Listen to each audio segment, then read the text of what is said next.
leading Britain's conversation. Isn't it funny? You know, when I came here 17 years ago, and I said that I wanted to lead a campaign to get Britain to leave the European Union, you all laughed at me. Well, I have to say, you're not laughing now, are you? I don't want to be rude, but you have the charisma of a damp rag and the appearance of a low-grade bank clerk. Let June the 23rd go down in our history as our Independence Day. When you yourself, Mr. Van Rompuy, say that the euro has brought us stability, I could applaud you for having a sense of humour. Yes, I want you sacked, Mr. Schultz, as well. I want you all fired. Nigel Farage. Nigel Farage. Nigel Farage. Nigel Farage. Nigel Farage. Nigel Farage. Nigel Farage. Nigel Farage. Nigel Farage. Nigel Farage. The Nigel Farage Show on LBC. Mr. Nigel Farage.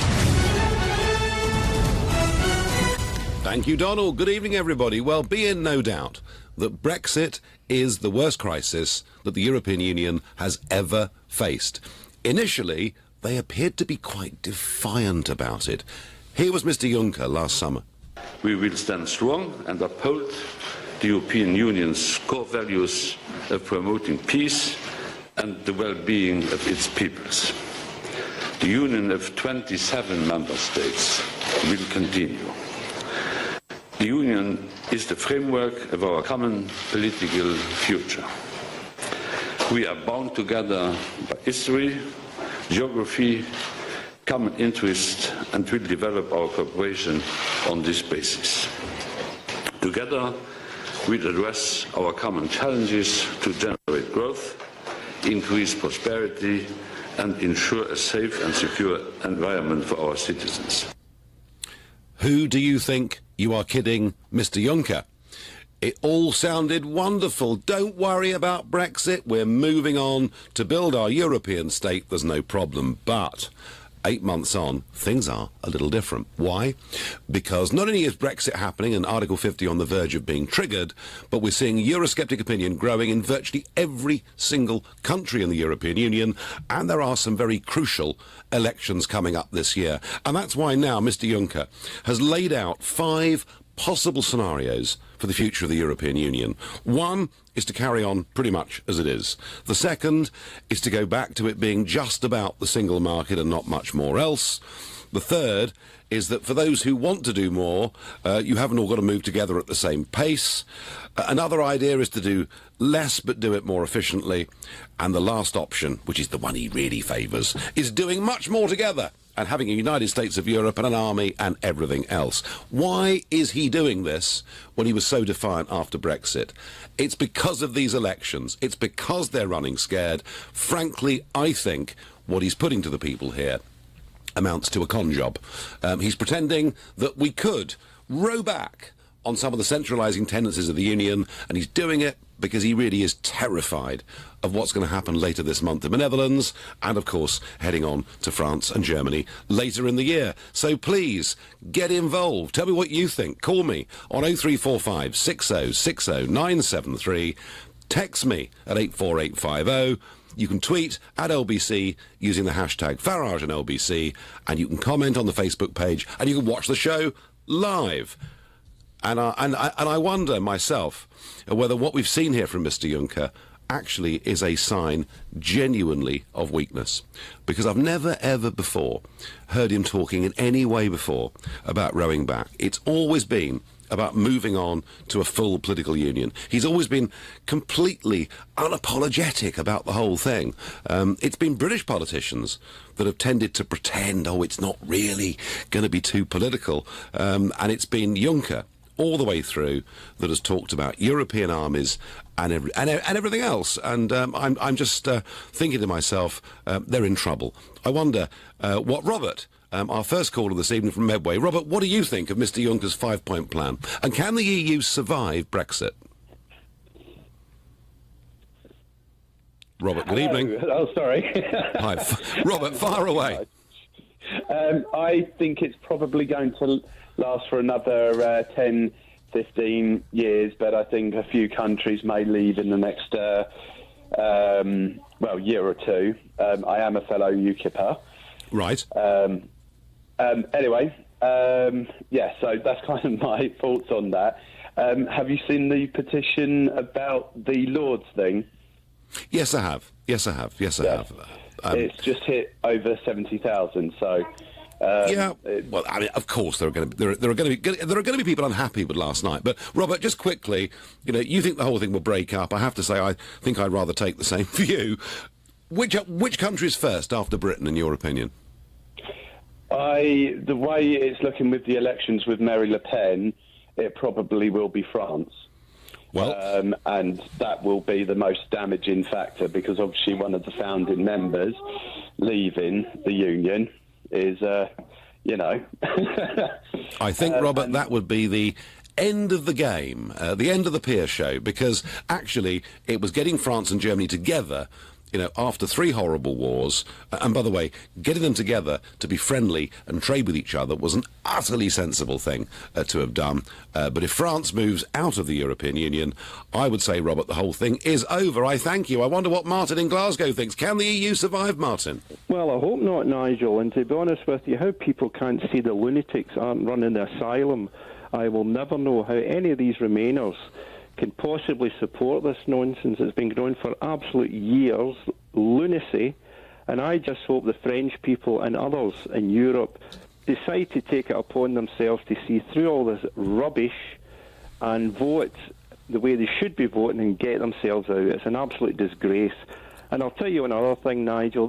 Sorry, I'm not digressing here, but I wish to goodness Theresa May would get this Article 50 or whatever it's called going, because every day I look at the news, there's somebody taking something to court, the Lords are doing this. It's been a disgrace how long this has taken. It really 8 months. 8 months, Martin. 8 months. Yeah.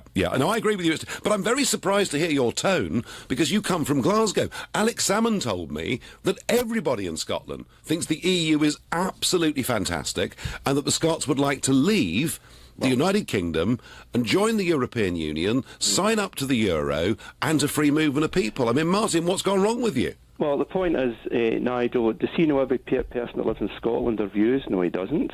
No. There was 1 million of us, or thereabouts, that did vote for Brexit. And also, what I find absolute lunacy as well, now use that word, you want to get out of the United Kingdom, I'm talking about SNP, and then they want to get into Europe. Now, the reason why they want to do that, because they know somebody will be there to bail them out if they're in trouble. Because if they leave the United Kingdom, where the finances going to be? It's an absolute disgrace, and if I was living in England and if I was English, I'd feel absolutely appalled and disgusted the way they're obviously being anti-English. That's what it is. Well, they have been anti-English, but they're also conning the Scottish electorate. They call themselves the Scottish Nationalist Party. I suggest, Martin, they rebrand themselves as the European Regionalist Party, because that's what they want Scotland to be, effectively a tiddler in the European Union. And I must say, it's good to get your call. On Facebook, Simon says, ask him why he's repeatedly lied about the formation of a European state army. Well, Simon, it's not Juncker that's lied. Some might suggest that when he was the Deputy Prime Minister and when Nick Ferrari invigilated a debate between the two of us back in 2014, that it was Nick Clegg who was less than honest. When I talked about this European army, Cleggers said it was a fantasy. Well, now we know that wasn't the case. Yaroslav says on Facebook, the EU will do well with the UK out. Maybe. They'll miss our money, though, won't they? Jeffrey says they're all worried about their pensions at the EU. Well, I'm sure they are. Frank says Juncker is running scared, and he can see it collapsing all around him. I'm loving every minute of it, says Frank. I wonder what Brian in Crawley thinks. Can the EU survive Brexit and the elections this year? Absolutely not, Nigel. Well, for one, I just really do hope that all those that are up for election, Le Pen, Geert Wilders, all those people that are wishing to destroy this system actually get in. And our Prime Minister should do us the honour by saying this is a waiting game. It's, at the moment, because we're not getting anything out of her about the EU, and she knows it's a waiting game. And I can't wait until those dates are finally up. Well, you're right that the names you mentioned do want to destroy the system, although I have to say I might express some other reservations about elements of their policies. I'm not 100% in favour of the Dutch fella, particularly with regard to Islam, where he appears to want to go to war with it. But the point is, Brian, Euroscepticism is growing absolutely everywhere, and the British... So you feel that Theresa May's been too hesitant, yeah? Yes, she has, and I think... she should say we have to wait here until all the other countries have had a proper election. Otherwise, Well, one country, Brian, that is having an election is, and we're going to my next caller, which is David in Cannes in the south of France. David, good evening. Good evening, Nigel. It's nice to speak to you. Very nice to speak to you. Well, as you know, France is coming up to the elections, and at the moment. The Front National are head and shoulders above anybody else. But I'm afraid that what will happen, which happened last election, is that 3 or 4 parties are going to gang up on her, and she will lose the election that way. As you know what it's like in France, I believe. No, I do. But, David, I mean, in the past, they've always said, look, whilst you may agree with some of the rhetoric of Marine Le Pen and the Front National, they are a dangerous extremist party. I wonder whether she has now managed to separate herself from the extremism which undoubtedly has been in the National Front for the last 40 years. Well, I think she has, because she's kicked out her father, hasn't she? I know. I mean, I must say, David, I think she's different. Give me a prediction. Is Le Pen going to win? I hope so. Let me say I hope so. You know, Nigel, I worked in the EU. I worked for the... this is going to make you laugh. I worked for the French representation to the EU, because I'm a dual national. Yep. I'm British, but I became French because I'm married to a French lady, and my 2 sons are dual nationals also. But I wanted Britain to get out, because I know what I know what it's like, because I live in France. The mass unemployment that there is in the northern parts of France is unbelievable, Nigel. And let alone, David, Greece and Italy and Portugal and Spain. It's not working, is it? David, thank you for your call. Most of you so far think it's probably all over, although I've got one here, a text. Why do you even care what the European Union does going forward? I would have loved to be part of a European superstate, says Reese. You're listening to The Nigel Farage Show, exclusively on LBC. It's 7:15. The Nigel Farage Show, live from New York, only on LBC.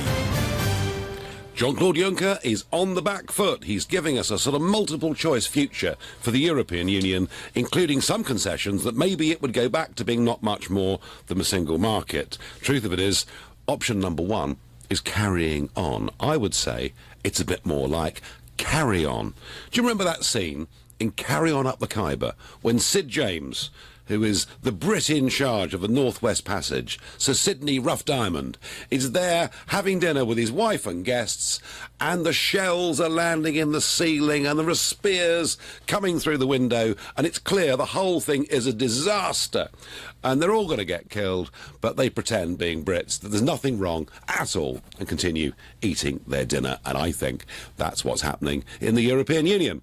Brexit was the first big break. We've got major elections coming up next year. I think they're deluding themselves if they really think the peoples of Europe want to be governed by Jean-Claude Juncker and the unelected gang in Brussels. That's my view. I wonder what Terence in Aberdeen thinks. Hey, Nigel. I've got 2 quick points just to mention. I think the real catalyst about the downfall of the EU will be, number 1, Professor Ted Malloch, the potential US ambassador for the EU. I mean, regardless of whatever happens in the elections, worst-case scenario, if they all lose, the EU will still function. But I think with him being the focal point of the American people, and particularly Donald Trump, he will be really pushing Donald Trump's agenda into the EU. I think he will be the real catalyst. Just some explanation, Terence, for those listening that don't know. Professor Ted Malloch has been much touted, as becoming America's ambassador to the European Union. And he appeared on a late-night TV show. And he was asked about the European Union. He said, well, I helped to bring about the end of the Soviet Union. Perhaps I can do the same for another union, which I think is what Terence is referring to. And your second point, Terence?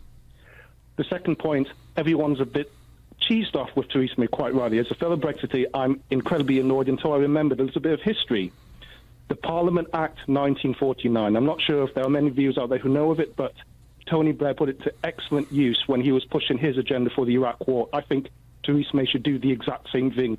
What it basically does is it circumvents completely the rule of the House of Lords and just brings power back to the House of Commons. And I think that's why she, is keeping the cards close to her chest and sticking to the timetable of the 14th, 15th of March to enact Brexit. Well, Terence, whatever, we can debate what powers should be in the House of Lords, what powers should be in the House of Commons. My point is that a referendum is a time when those in Westminster say, no, you make the decision. And the government promised us, Terence, that whatever we said in that referendum would be enacted, and yet since then we've had court cases, we've had debates and votes in the House of Commons, and indeed it's going on in the House of Lords. Terence, I thank you for your call. Your tweets coming in. Did Juncker just say the EU makes Europe safer? He did. The UK should create a parallel European Union in the image of our Anglo-Saxon pragmatism, common sense and fair play, says Ernie. Well, Ernie, I have to say that once this European Union is finished, which it will be, I do think there's an argument for a very constructive Europe where individual democratic nation-states work together, trade together, have reciprocity with each other on a whole range of things. But the idea that those ancient, in many cases, nation-states of Europe, some of them newer, but they should give up the ability to run their own lives to somebody else won't, in my view, ever work. On Facebook, Damien says, I'm British and I want us to have a strong voice and influence in Europe. You don't do that by leaving, in my opinion. Well, Damien, we've been told for 40 years we'd have this amazing influence in Europe.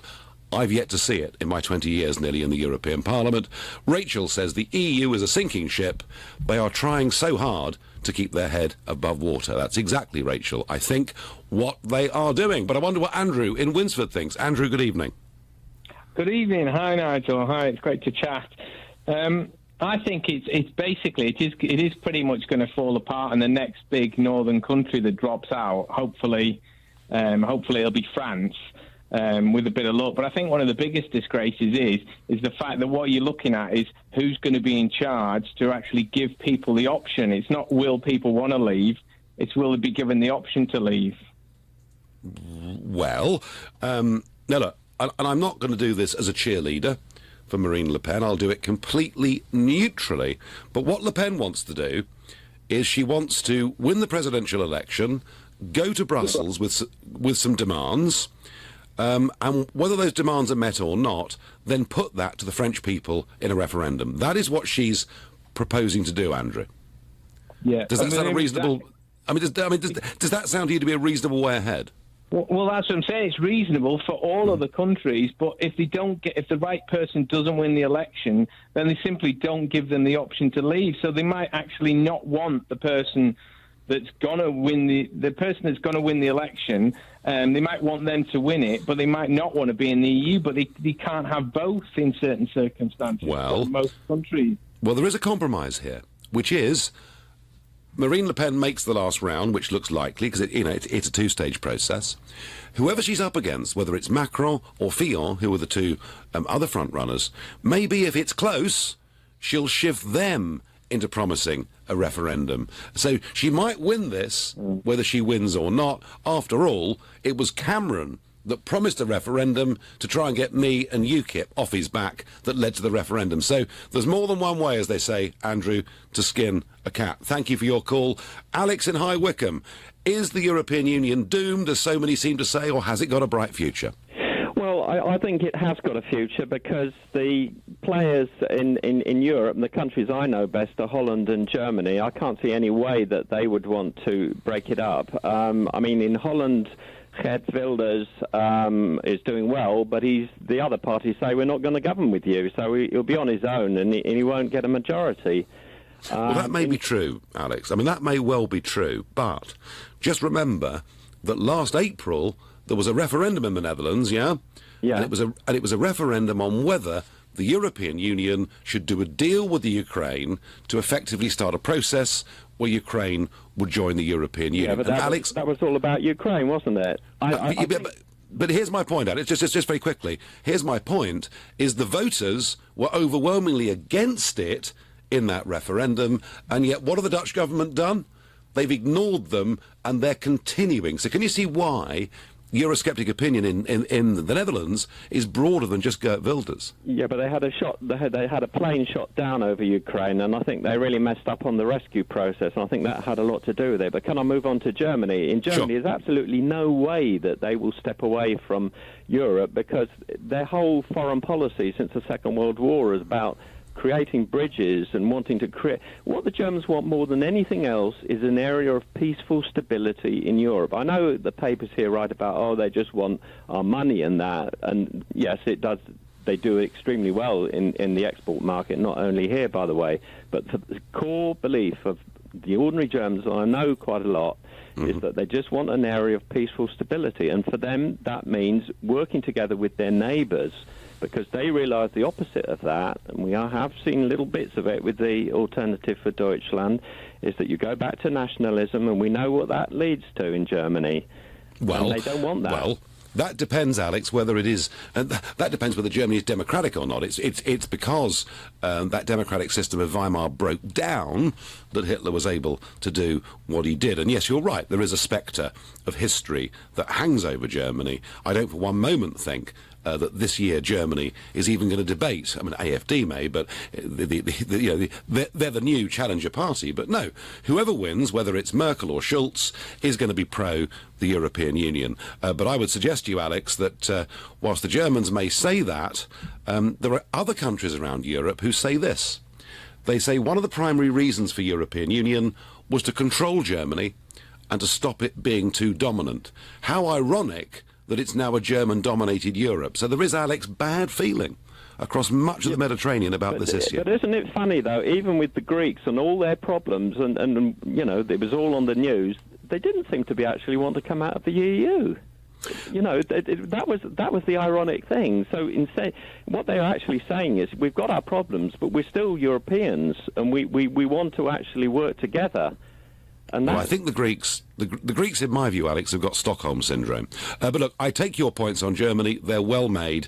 They are well made. Germany, there is not going to be a serious debate about leaving the European Union, but there is in the Netherlands, and there is in France, and even in Italy, we're now beginning to see that kind of debate happening. So Alex, I thank you.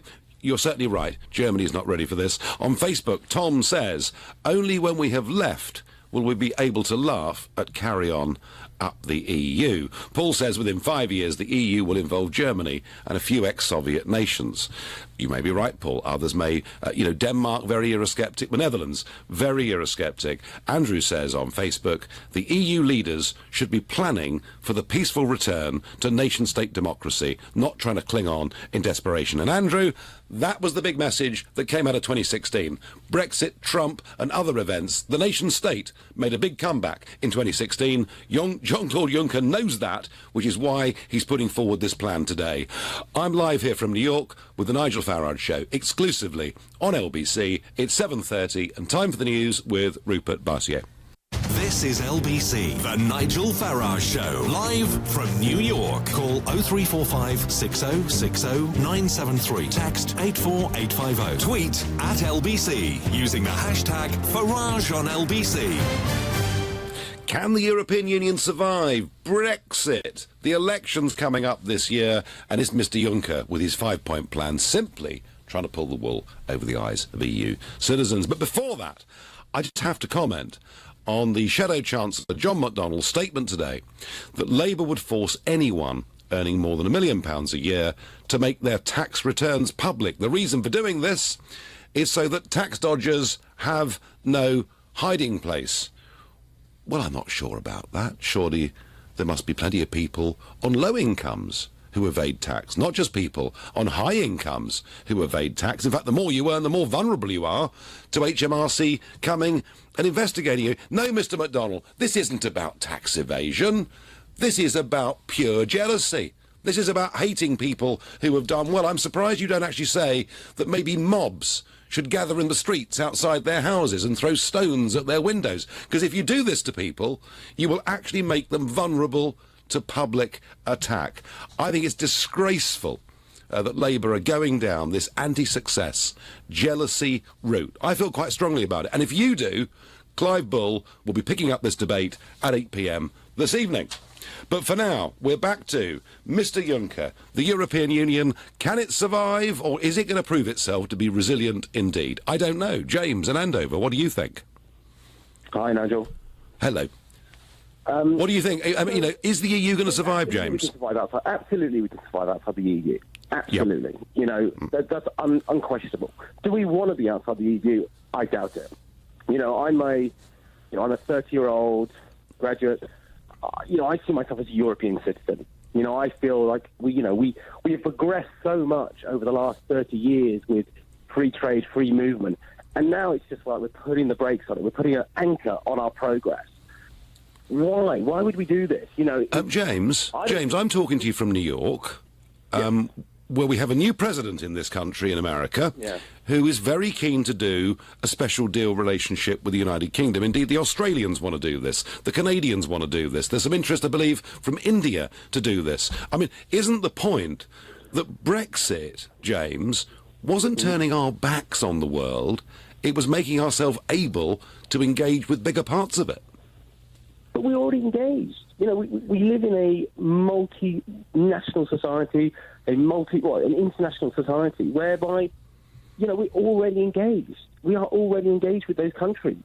But we can engage. But we can engage more closely. We can engage more closely, James, surely being in control of our own trade policy. Yeah. So yes, I'll agree with you at that level. Absolutely. But I say. We should be at this together. We really should. I feel like I'm an international citizen in that sense, a European citizen, and I feel we're going backwards. We really are. I feel like the Lords, saying the other night that, they're going to be keeping free movement was excellent, because we need that. We need that to grow our society. And anybody who thinks we don't and we should shut the borders tomorrow is mad, and they're kidding. Oh, James. No, James. We've been growing our society all right. Oh, yes. We've been growing it by 500,000 people every year, which is why many people can't get on the housing ladder, can't get a GP appointment, and have got little prospect of ever owning their own home. Isn't that the problem? I doubt that's very much to do with the housing market, Nigel, really. Oh, it is? Really. I doubt that very much. Well, I'll tell you what, James. James, hang on. No, I will let you come back, but let me just make this point to you. To satisfy current levels of immigration, we have to build a new dwelling every 4 minutes. One every 4 minutes, just to cope with the current inflow of people. Nigel, that is going to be honest, we need to grow our housing stock regardless, whether we have immigration or not. We are organically grown. The fact of the matter is we are not building enough houses, full stop.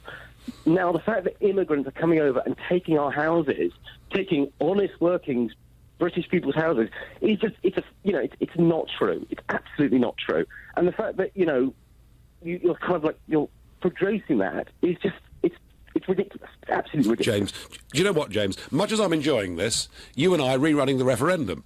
And what we're trying to do tonight, to ask, will the European Union survive Brexit and the upcoming elections this year? Yes or no?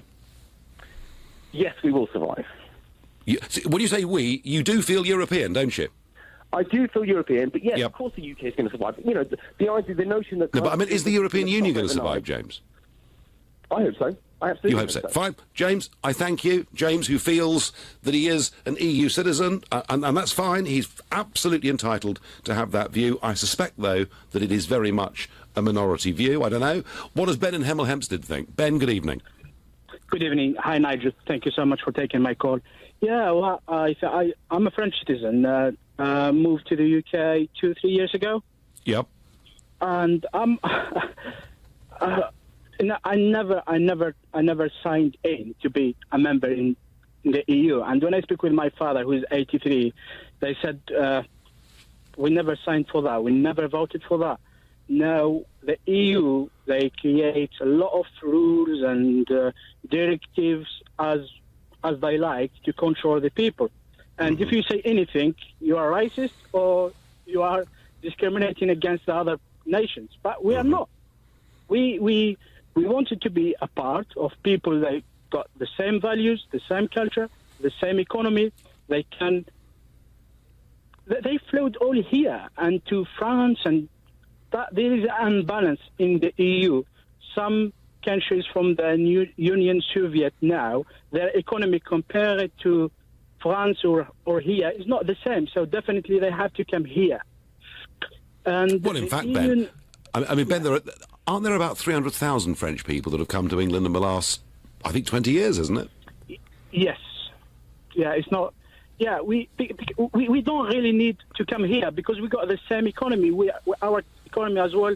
We only change some scales between each other and Germany, Holland.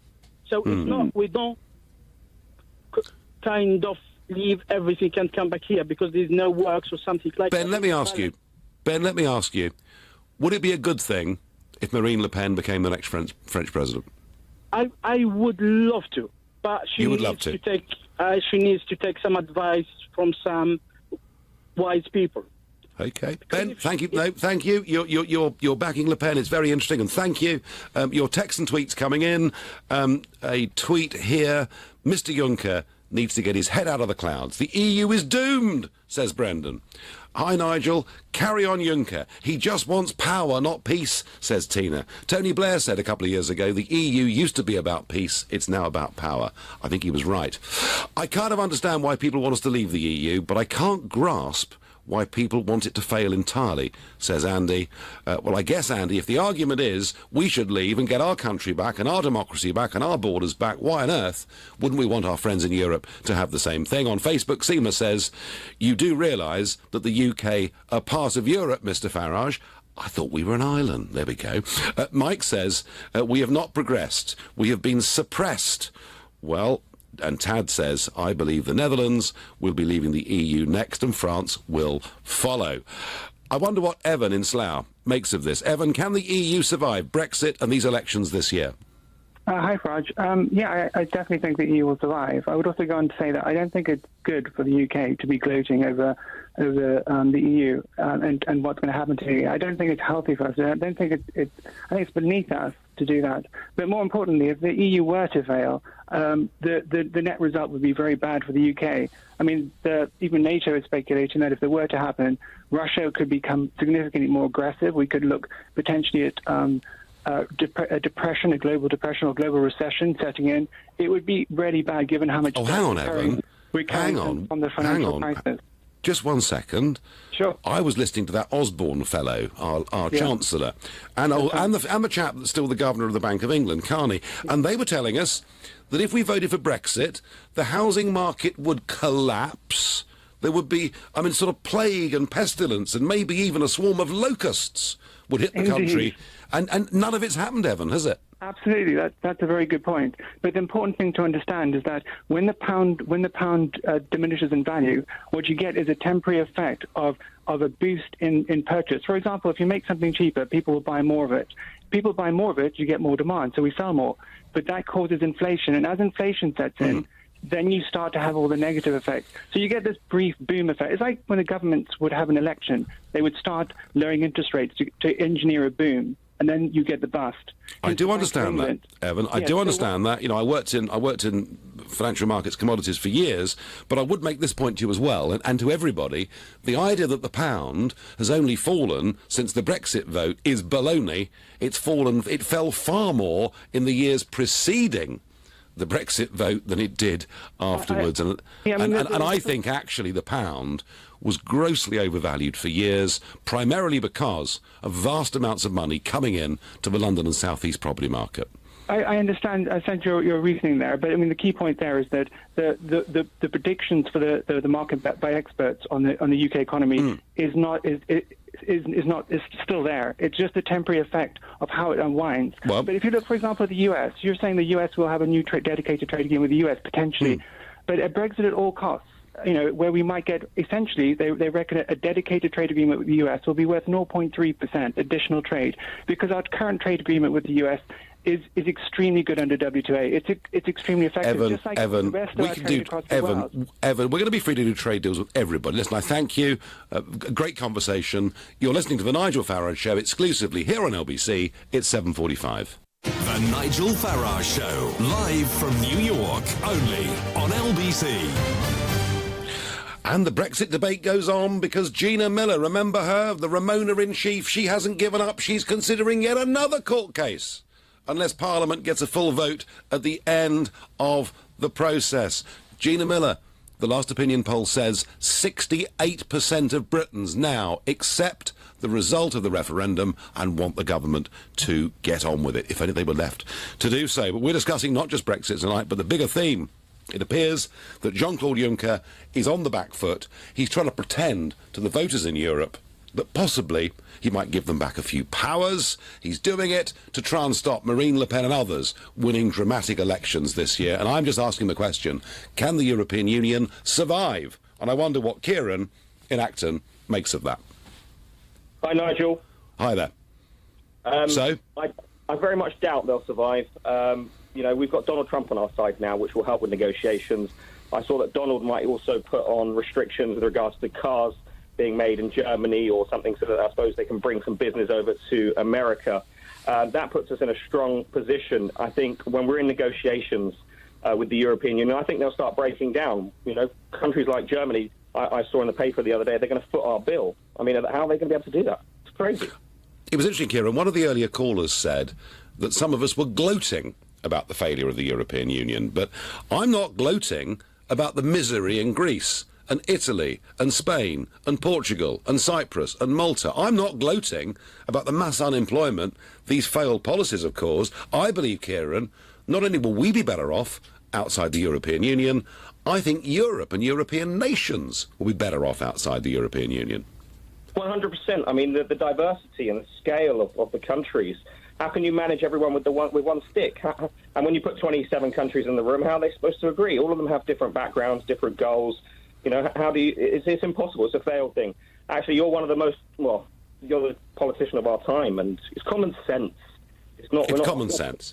It's not rocket science, Kieran, is it? People want to live in nations. They want to vote for their rulers. They want to sack their rulers. They want to live at peace with their neighbours, but not be governed by this mob in Brussels. Kieran, thank you for your call. I agree with you 100%. Your texts and tweets. A text here. Why does Farage always have to be so blooming negative about the EU, says Larry. I'm being negative, Larry, because it isn't working. It isn't working for anyone other than those who are employed by it. Yes, I'm one of those. I've been employed by it, but I am the turkey that did vote for Christmas. I wonder what Robin in Olney thinks. Robin, can the EU survive its current crisis?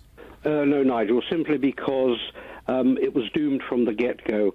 It has an anthem, it has a flag, it's turning into an empire. We know what happens to all empires. There's a rise and fall throughout history. No empire survived. That's it in a nutshell. We want to be out of it to avoid the fallout, and I think we're doing the right thing. Yes, I do too, Robin, but the point is, will the whole thing survive, or could it end in complete collapse and perhaps, some sort of financial disaster of some kind?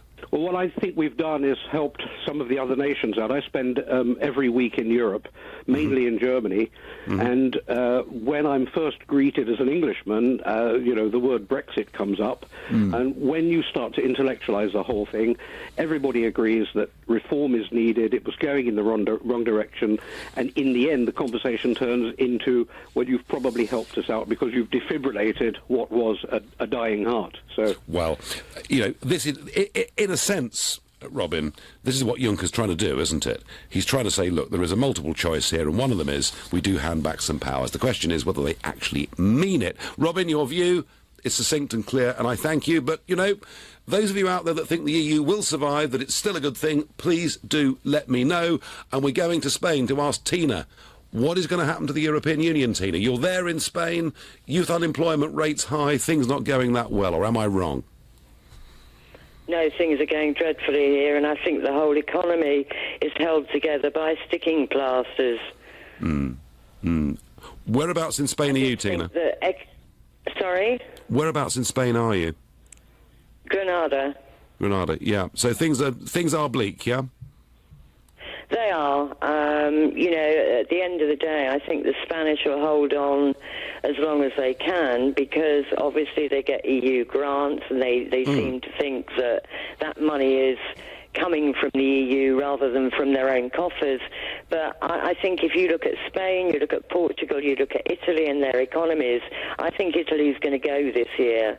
And I think unless they're allowed to revert back to their own currencies, I have no idea how they're going to get out of this mess.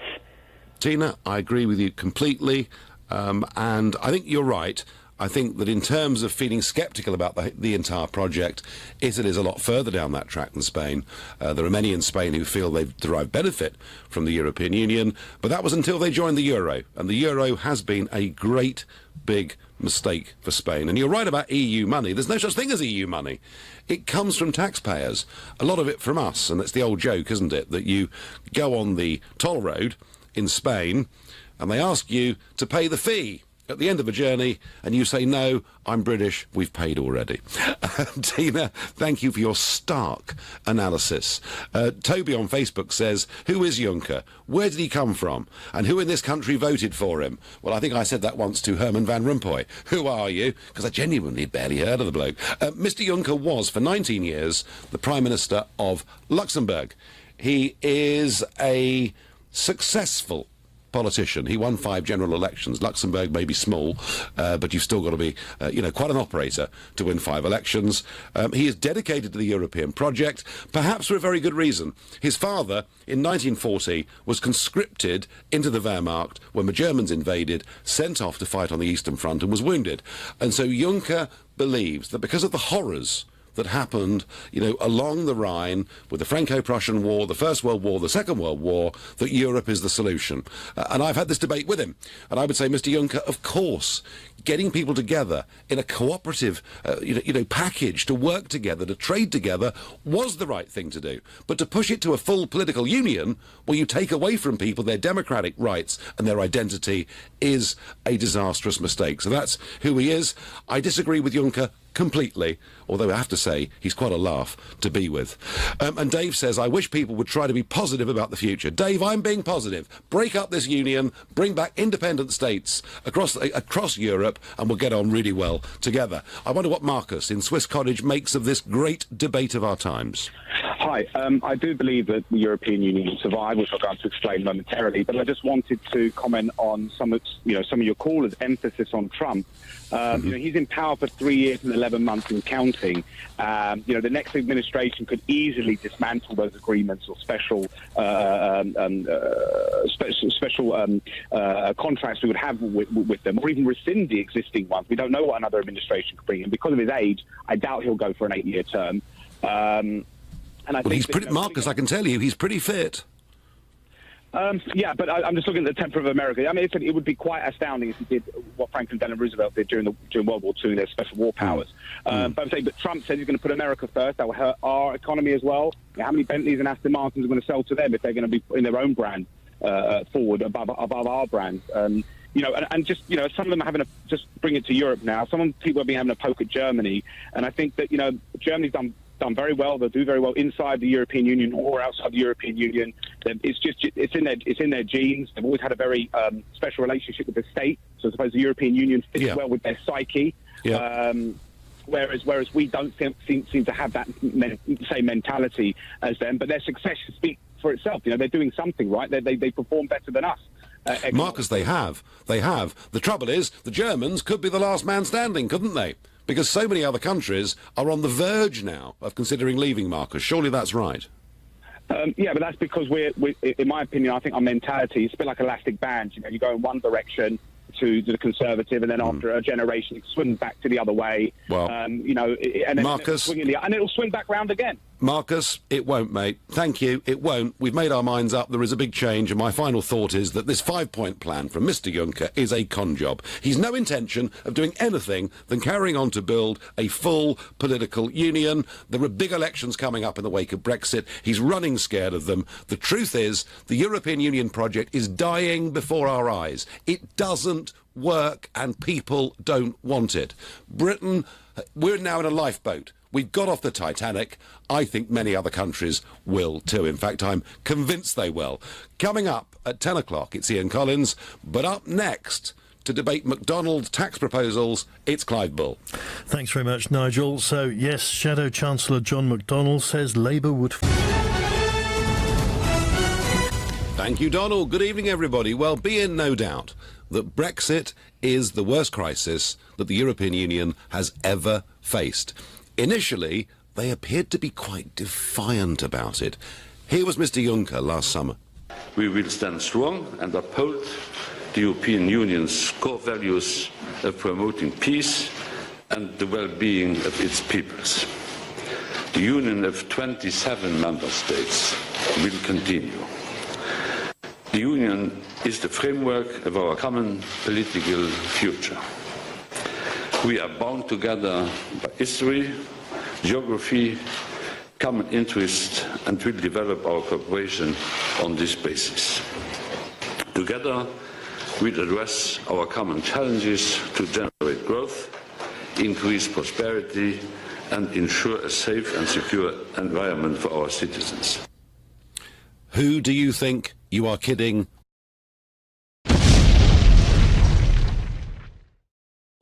Leading Britain's conversation. Isn't it funny? You know, when I came here 17 years ago, and I said that I wanted to lead a campaign to get Britain to leave the European Union, you all laughed at me.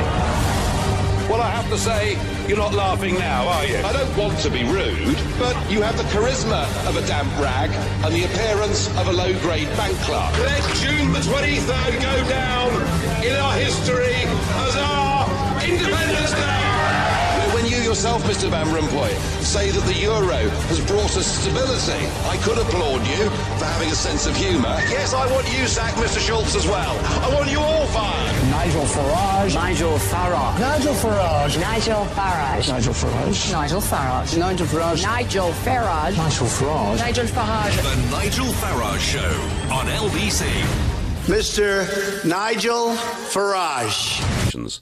That have tended to pretend, oh, it's not really going to be too political. And it's been Juncker all the way through that has talked about European armies and everything else. And I'm just thinking to myself, they're in trouble. I wonder what Robert, our first caller this evening from Medway. Robert, what do you think of Mr. Juncker's 5-point plan? And can the EU survive Brexit? Robert, good evening. Oh, sorry. Hi. Robert, fire away. I think it's probably going to last for another 10, 15 years, but I think a few countries may leave in the next, year or two. I am a fellow UKIPper. Right. Anyway, so that's kind of my thoughts on that. Have you seen the petition about the Lords thing? Yes, I have. Yes, I have. It's just hit over 70,000, so... options. It's because they're running scared. Frankly, I think what he's putting to the people here amounts to a con job. He's pretending that we could row back on some of the centralising tendencies of the Union, and he's doing it because he really is terrified of what's going to happen later this month in the Netherlands, and of course heading on to France and Germany later in the year. So please, get involved. Tell me what you think. Call me on 0345 60 60 973. Text me at 84850. You can tweet at LBC using the hashtag Farage and LBC, and you can comment on the Facebook page, and you can watch the show live. And I wonder myself whether what we've seen here from Mr. Juncker actually is a sign genuinely of weakness. Because I've never, ever before heard him talking in any way before about rowing back. It's always been about moving on to a full political union. He's always been completely unapologetic about the whole thing. It's been British politicians. Mr. Juncker. It all sounded wonderful. Don't worry about Brexit. We're moving on to build our European state. There's no problem. But 8 months on, things are a little different. Why? Because not only is Brexit happening and Article 50 on the verge of being triggered, but we're seeing Eurosceptic opinion growing in virtually every single country in the European Union, and there are some very crucial elections coming up this year. And that's why now Mr. Juncker has laid out 5 possible scenarios for the future of the European Union. One is to carry on pretty much as it is. The second is to go back to it being just about the single market and not much more else. The third is that for those who want to do more, you haven't all got to move together at the same pace. Another idea is to do less but do it more efficiently. And the last option, which is the one he really favours, is doing much more together and having a United States of Europe and an army and everything else. Why is he doing this when he was so defiant after Brexit? It's because of these elections.